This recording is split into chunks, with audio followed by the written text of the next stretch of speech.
दानपेटीमधले 5 कोटी चोरणारे कोण असा सवाल संजय राऊतांनी उपस्थित केलाय।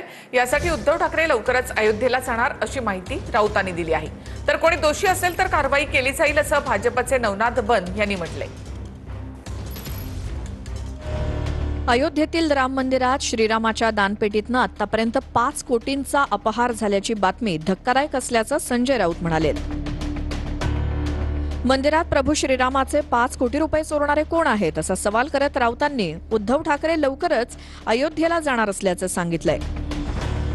हे अतिरेकी कोण आहेत जे सीसीटीव्ही कॅमेरा दिसतात आणि नंतर जेव्हा हे लक्षात आलं तेव्हा ते सीसीटीव्ही फुटेज गायब करण्यात आले।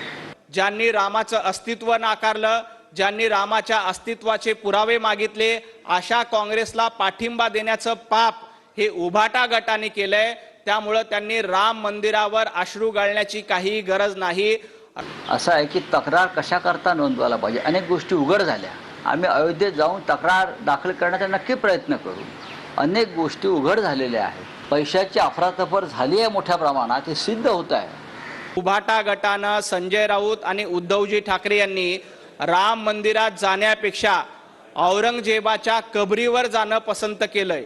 आता देखील राम मंदिराला ते दर्शनाला जातील का मला शंका आहे, कारण त्यांना राम मंदिरपेक्षा औरंगजेबाची कब्र, अफजल खानाची कब्र जास्त प्रिय आहे। राम मंदिरातल्या 5 कोटींच्या अपहारावरती बोलताना ब्रुजभूषण सिंह यांच्यासारख्या बाहुबलीला भीती वाटते हा अत्यंत गंभीर विषय असल्याचं राऊतांनी म्हटलंय। अगर मैं सत्य बोल दूंगा तो बहुत परेशानी में आ जाऊंगा, क्योंकि वो बहुत बड़े लोग हैं, तो सत्य बोलने की हिम्मत अभी हमारी नहीं है। ते म्हणतात की माझ्याकडे पूर्ण माहिती आहे, पण ही इतकी मोठी माणसं आहेत की माझ्या जीवाला धोका निर्माण होईल, मी काय बोललो। म्हणजे असं काय आहे की राम मंदिर लुटण्याच्या या प्रक्रियेमध्ये कोट्यावधीचे नक्की कोण सहभागी आहे, ज्याची ब्रजभूषण शरण सिंग यांच्यासारख्या बाहुबलीलाही भीती वाटते। अयोध्या राम मंदिरासाठी जमा करण्यात आलेल्या वर्गणीत घोटाळा झाल्याचा आरोप सपाचे राष्ट्रीय अध्यक्ष अखिलेश यादव यांनी केलाय। तर असा कोणताही घोटाळा झालेला नसल्याचं म्हणत विश्वस्त दिनेंद्र दास यांनी अखिलेश यादवांचा दावा फेटाळलाय।